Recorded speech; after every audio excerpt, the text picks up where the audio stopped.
अस्सलाम वालेकुम, good morning doctors. आज हम डिस्कस करेंगे डीएनए टीलोमेयर। तो बेसिकली टीलोमेयर होते क्या है। टीलोमेयर जब हम एक क्रोमोसोम की स्ट्रक्चर को देखते हैं तो मिलती जुलती इस तरह की एक क्रोमोसोम की स्ट्रक्चर होती है। ठीक है, ये जो पार्ट होता है इसको बोलते हैं सेंट्रोमेयर और ये जो होता है इसको बोलते हैं टीलोमेयर। ठीक है, तो हम डिस्कस करेंगे टीलोमेयर को। ठीक है, जो हमारे पास अगर नॉर्मली हम बेस से स्टार्ट करें तो हम कहेंगे कि जो कैपेसिटी ऑफ सेल ग्रोथ है वो ज़्यादा होती है यंगर एज में और ओल्डर एज में वो लेस होती है। रीज़न, जो हमारे पास सेल होता है कैपेसिटी ऑफ सेल ग्रोथ का मतलब डिवीजन जो है सेल डिवीजन जो होते हैं वो ओल्डर एज में 20 टाइम्स हो सकती है। मतलब ये this is 1 time cell division, this is second time. ठीक है, तो सेम इसी तरह जब 20 टाइम्स होगी तो हम बोलेंगे कि ये ओल्डर एज में 20 टाइम्स होती है। उसके बाद जो सेल होता है वो रेप्लिकेट करना स्टॉप कर देता है। ठीक है, बट यंगर एज जो है उसमें 40 टू 50 टाइम्स होती है। 40 टू 50 टाइम जो सेल है वो रेप्लिकेट होता है और उसके बाद अपनी रेप्लिकेशन को स्टॉप कर देता है या रोक देता है। ठीक है, देन सेकेंड इज़ दैट कि हमारा जो एक क्रोमोसोम होता है इसके अंदर जो हमारा डीएनए होता है, suppose this is a one stand of DNA and this is the second stand of the DNA. ठीक है, तो इसमें एक का 3 एंड होगा और उसी के वापस आकर हमारे पास इधर 5 एंड होगा। ठीक है, इसका 3 एंड होगा और इसका 5 एंड होगा। इन जनरल कंडीशन जो हमारा 3 एंड होता है वो लॉन्गर होता है। क्यों लॉन्गर होता है वो मैं रीज़न बताता हूँ। वो ये इस वजह से लॉन्गर होता है। जब हमने डीएनए रेप्लिकेशन को डिस्कस किया तो मैंने बताया कि जो हमारे पास लीडिंग स्ट्रैंड होता है उसके स्टार्टिंग में यहाँ पे हमारे पास प्राइमर बनता है। ठीक है, जो प्राइमर होता है उसके बाद हमारे पास नेक्स्ट जो है वो यहाँ से डीएनए सिंथेसिस स्टार्ट होती है। ठीक है, तो जब ये डीएनए सिंथेसिस, मैं सिर्फ और सिर्फ लीडिंग स्ट्रैंड की बात कर रहा हूँ, लेगिंग स्ट्रैंड अलग से होगा, उसके में भी प्राइमर रिमूव होते हैं। वो मैंने डीएनए रेप्लिकेशन में कम्प्लीटली डिस्कस किया उसको। ठीक है, तो यहाँ से डीएनए जो है रेप्लिकेशन स्टार्ट होती है और रेप्लिकेट होता जाता है टिल एंड। ठीक है, और जो प्राइमर होता है वो रिमूव हो जाता है। ठीक है, प्राइमर जब रिमूव हो जाता है तो हमारे पास ये जो 3 एंड है ये बड़ा रह जाता है। ठीक है, और ये जो हमारे पास 5 एंड है क्योंकि प्राइमर के रिमूव होने की वजह से ये छोटा हो जाता है। ठीक है, देन है हमारे पास एक एंजाइम होता है जिसको बोलते हैं टेलोमरेज।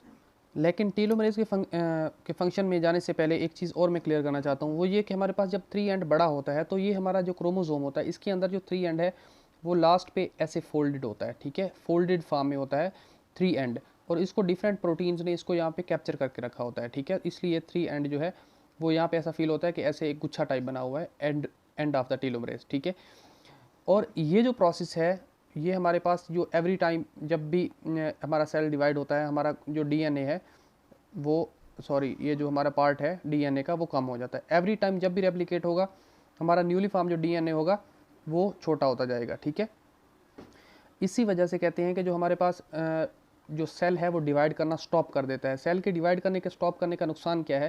नुकसान ये है कि एक स्पेसिफिक एक सपोज ये एक मैं स्टैंड बना देता हूँ। एवरी टाइम जब ये डिवाइड होगा मैं यहाँ पे प्राइमर नहीं बनेगा और यहाँ से डीएनए, नेक्स्ट टाइम जब होगा यहाँ पे प्राइमर बनेगा और यहाँ से नेक्स्ट डीएनए, यहाँ तक प्राइमर बनेगा और नेक्स्ट डीएनए। ठीक है, तो एवरी टाइम ये छोटा होता जाएगा। जब जब ये छोटा होता जाएगा तो एक ऐसा पॉइंट आएगा जब ये फील होगा कि जो डीएनए के पास इसकी जो इम्पोर्टेंट थिंग्स हैं डीएनए के पास वो भी लूज़ हो रही हैं, या इम्पोर्टेंट जीन्स हैं जो वो भी लूज़ हो रही हैं, तो वहाँ पे जो हमारा ये डीएनए है वो रेप्लिकेट करना स्टॉप कर देगा। ठीक है, उसके बाद इसके स्टॉप करने की वजह से हम कहते हैं कि एजिंग का प्रॉब्लम हो रहा है। ठीक है, देन एक चीज़ और के वो ये है कि जो हमारा प्रोसेस होता है ये डीएनए कटिंग का या प्राइमेज के रिमूवल का, या हम कह सकते हैं 5 एंड छोटा होने का, या डीएनए के पार्ट को छोटा होने का, तो ये प्रोसेस सिर्फ और सिर्फ हमारे पास यूकैरियोटिक डीएनए में ही होता है। ठीक है, सर्कुलर डीएनए या बैक्टीरियल डीएनए में ये प्रोसेस नहीं होता। ठीक है, सिर्फ यूकैरियोटिक में ही होगा। देन है हमारे पास अंडर प्रोलिफरेशन और ओवर प्रोलिफरेशन। ठीक है, अंडर प्रोलिफरेशन क्या है और ओवर प्रोलिफरेशन क्या है?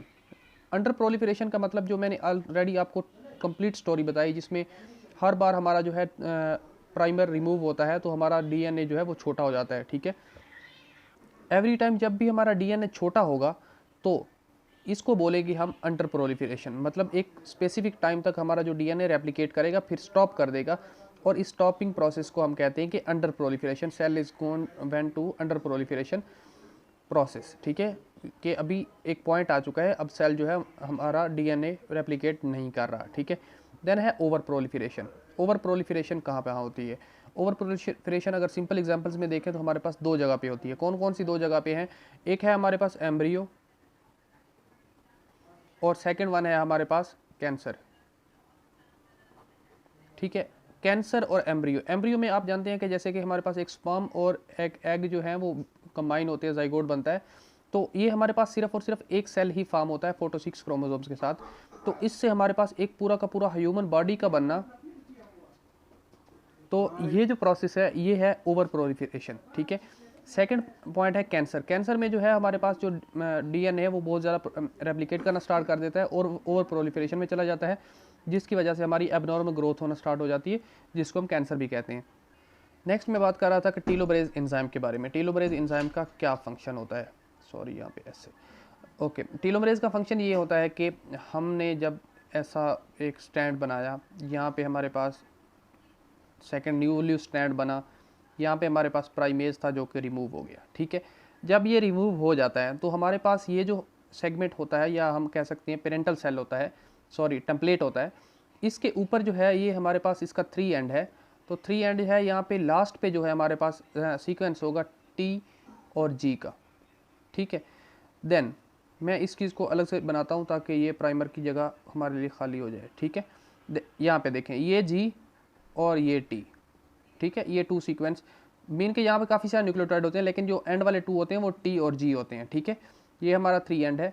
हमारा जो टीलोमरेज एंजाइम है वो क्या करेगा? टीलोमरेज एंजाइम जो है वो यहाँ पे आएगा, इसके पास टीलोमरेज एंजाइम के पास अपना एक सीक्वेंस होता है। सपोज ये एक पूरा का पूरा है, इसके अंदर काफ़ी सारे न्यूक्लियोटाइड्स होंगी, लेकिन जो लास्ट वाली 2 होंगी वो हमारे पास होंगी ए और सी, ठीक है। जो ए और सी है वो अटैच होगा इस जगह पर इसके साथ, ठीक है। टी के साथ ए अटैच हो जाएगा, जी के साथ सी अटैच हो जाएगा।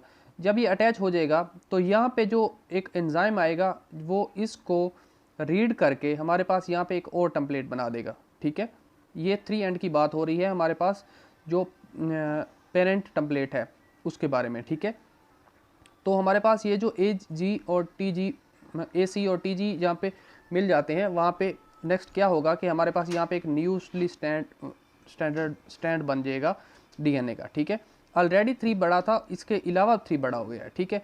देन फिर नेक्स्ट स्टेप हमारे पास क्या होगा कि जब ये फिर रिमूव हो जाएगा यहाँ से, यहाँ पे हमारे पास एक प्राइमर अगेन बनेगा और यहाँ से लेकर यहाँ तक ये जो पैच है जो रिमूव हमारे पास ये न्यूली बना है, और इसके सामने जो पैच बनेगा वो पूरा का पूरा एक न्यू पैच डीएनए बना देगा। इसका बेनिफिट क्या होगा? इसका बेनिफिट ये होगा कि 5 एंड रूटीन वाइज छोटा हो रहा था, एवरी टाइम ये इतना ज़्यादा छोटा होता जाएगा तो ये बहुत ज़्यादा जल्दी ये रेप्लिकेट होना बंद हो जाएगा, ठीक है। लेकिन ये जो टीलोमरेज फंक्शन कर रहा है, इस फंक्शन की वजह से ये लॉन्ग लाइफ रहेगा, मतलब ज़्यादा टाइम तक रेप्लिकेट कर सकेगा, ठीक है। लेकिन सेकंड टाइम ये जो प्राइमर होता है ये सेकंड टाइम यहाँ से रिमूव हो जाता है, लेकिन अगेन जो हमारे पास टीलोमरेज फंक्शन है वो यहाँ पे वर्क नहीं करता। होप सो ये पॉइंट समझ आया। अगर इसको मैं रिपीट करता हूँ, देखें यहाँ पे डीएनए, ये प्राइमर, यहाँ पे डीएनए, ठीक है। स्टेप में क्या हुआ? DNA primer remove. देन हमारे पास नेक्स्ट क्या है? टीलोमरेज आया, यहाँ पे इसके साथ 2 सीक्वेंस बना के हमारे पास यहाँ से नॉर्मल डीएनए स्टार्ट हो रहा था, यहाँ तक प्राइमर था, और यहाँ से क्या है हमारे पास ये जो है डीएनए टीलोमरेज अटैच हो गया। ये दोनों के अटैच होने के बाद यहाँ पे हमारे पास न्यूली फॉर्म्ड बना जो कि हमारे पेरेंट टेम्पलेट के साथ है, ठीक है। तो यहाँ तक एक न्यूली फॉर्म डीएनए बना, ये रिमूव हो गया। इसके रिमूव होने के बाद क्या होगा कि ये 3 वाला जो ऑलरेडी लॉन्ग था वो बहुत ज़्यादा लॉन्ग हो गया। फिर क्या होगा, हमारे पास यहाँ पे एक और प्राइमर बनेगा, उस प्राइमर के लेकर यहाँ तक ये जो है न्यूली डीएनए बन जाएगा इसके सेंटर में, ठीक है। फिर प्राइमर रिमूव हो जाएगा और अगेन हमारे पास टीलोमरेज वर्क नहीं करने आएगा, सिर्फ प्राइमर रिमूव होगा और हमारे पास ये जो है यहाँ से कट डाउन होके अवे चला जाएगा थ्रू एंजाइम, ठीक है। तो हमारे पास एक कंप्लीट डीएनए स्टैंडर्ड बन जाएगा, ठीक है। तो होप्स हो कि ये डीएनए टीलोमेयर आपको समझ आया। इसमें 2-3 कॉम्प्लिकेटेड पॉइंट भी थे, होप्स हो वो भी आपको समझ आए। नेक्स्ट में हम देखेंगे कि हमारे पास HIV जो है वो किस तरह ह्यूमन बॉडी में अपना डीएनए को इंटर कर देता है, ठीक है। तो वो एक सिंपल सा टॉपिक होगा, मैक्सिमम 3 to 4 मिनट, और देखते हैं आप नेक्स्ट वीडियो में क्या सीखते हैं। Thank you doctors, good bye.